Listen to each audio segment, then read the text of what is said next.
Hi, నేను KVR Mahindra, film director. నేను మీకు ఒక పుస్తకం పరిచయం చేద్దామనే ఉద్దేశంతో ఈ వీడియో చేస్తున్నాను. ఈ మధ్య చదివిన పుస్తకం అది సంగీర్ గారు రచించినది, మేరా బాబ్ ఖయ్యూమ్. ఈ పుస్తకం గతంలో అంటే వేరే ఈ 2 సంవత్సరాలలోపు చదివిన పుస్తకాల్లో సంగీర్ రచించిన పుస్తకం కామునికంత మరియు ఇల్లింత పనులు, ఈ 2 పుస్తకాలు ఉన్నాయి. వాటిల్లో ఒక 30 వరకు కథలు ఒక గ్రేట్ ఎక్స్పీరియన్స్ ఇచ్చి ఉండే. దాంట్లోంచి నా పుస్తకాల లైబ్రరీలో వాటిని పెట్టుకున్నాను. ఇప్పుడు వెరీ లేటెస్ట్గా తను రాసిన పుస్తకం మేరా బాబ్ ఖయ్యూమ్. ఇందులో ఒక 15 కథలు ఉన్నాయి.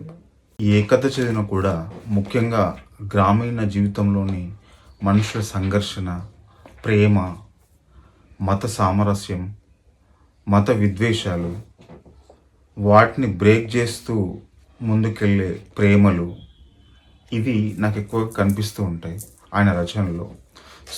ఇవన్నీ కూడా తన వ్యక్తిగత అనుభవాలే అనిపిస్తూ ఉంటుంది ఆయన రాసిన విధానం చూస్తూ ఉంటే. వాటిల్లో అంటే తను చూసినవి ఎక్కువ ఉంటాయి కాబట్టి ఎక్కడ కథ కోసం డ్రమటైజ్ చేయకుండా ఉన్నట్టుగా రాసే ప్రయత్నం చేస్తుంటాడు. అలాగే మనం ఏ కథ చదువుతున్నప్పటికీ అందులో మనకు సబ్కాన్షియస్లో ఇంకేదో కథ రన్ అవుతూ ఉంటుంది, మనకు తెలిసింది. ఎందుకంటే ఆయన జీవితంలోంచి చూసింది తీసుకున్నాడు కాబట్టి మనకు అలాంటిది ఏదో గతంలో చూసిందో అనుభవించిందో ఉంటుంది కాబట్టి మనకు కూడా ఇంకో కథ రన్ అవుతూ ఉంటుంది. ఆయన కథలు చదువుతున్నప్పుడు నేను ఫీల్ అయిన అంశం అది. ఒక రచయితగా ఇప్పుడిప్పుడే అడుగులు వేస్తున్నాడు ఆయన.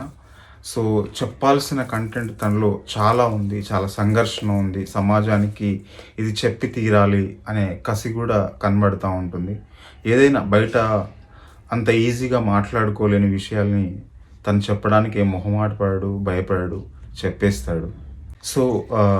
ఇంత మంచి పుస్తకం తీసుకొచ్చి ఒక 15 అద్భుతమైన కథలు రాసి వాటిల్లో ఒక గొప్ప ఎక్స్పీరియన్స్ మనకు మిగిలేలా చేసే స్వభావం ఉన్న కథలు కాబట్టి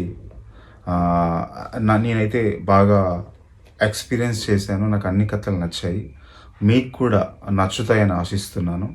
ఇప్పుడు ఎలాగూ బుక్ ఫెయిర్ నడుస్తుంది, మనం ఇష్టంగా ప్రేమగా ఎన్నో పుస్తకాలు కొని తెచ్చుకుంటాము. వాటిల్లో మేరా బాబ్ ఖయ్యూమ్ కూడా ఉండొచ్చు. డెఫినెట్లీ మీకు ఒక ఎక్స్పీరియన్స్ మిగులుతుందని నేను అనుకుంటున్నాను. Thank you. ఈ పుస్తకాన్ని మీరు కూడా తెచ్చుకోవాలని కోరుకుంటున్నాను. Thank you.